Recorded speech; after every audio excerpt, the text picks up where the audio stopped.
Good morning all. We are back again with the continuation of the last class. Do you remember what I taught you in the previous class? In the previous class, we learned about the structure of simple present tense.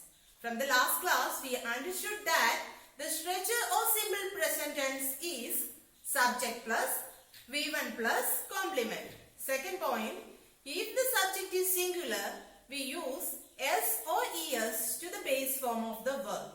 Third point, if the subject is plural, we use the base form of the verb to it.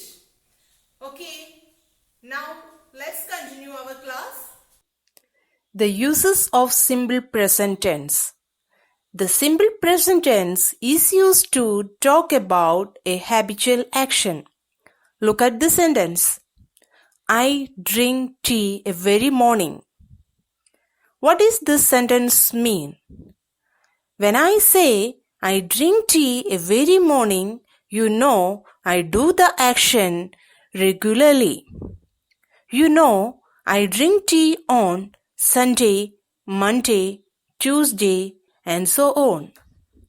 You can see this action repeats. So, this is a habit and this action shows as the first use of simple present tense. We talk about the habits and routines. Things that we do regularly or repeatedly, and for habits, you must use the simple present tense. For example, he gets up at 8 a.m. She keeps her room neat and tidy. The second use of simple present tense is to talk about the permanent situations. For example, I have a brother, he lives in Canada. When I say he lives in Canada, it means that my brother lives there permanently. Here we are talking about something that not going to change. So we say that is permanent. A common mistake is to say my brother is living in Canada. If you use an ing or continuous form, then that makes the situation temporary. For example, I could say my brother is living with me for a few months. When you hear that, it sounds like it's not permanent, it's temporary.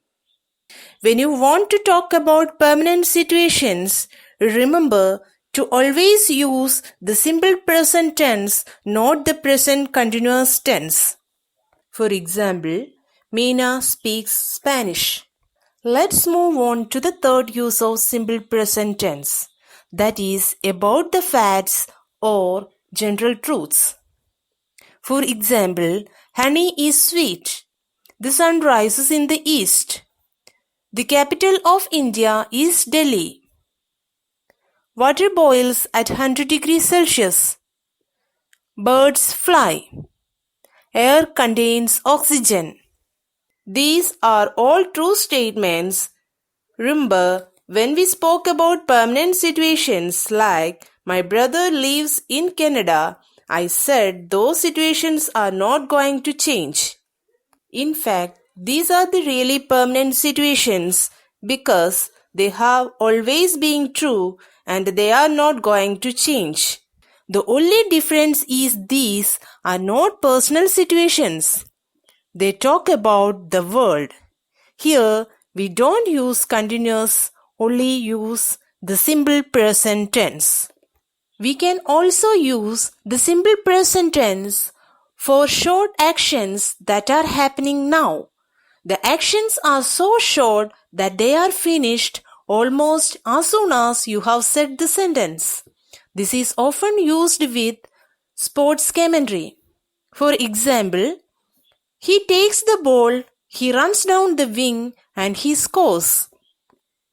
We use the simple present to talk about the future when we are discussing a timetable or a fixed plan. For example, school begins at 9 tomorrow. The plane arrives at 7:30. These are the uses of simple present tense. Here is a homework for you.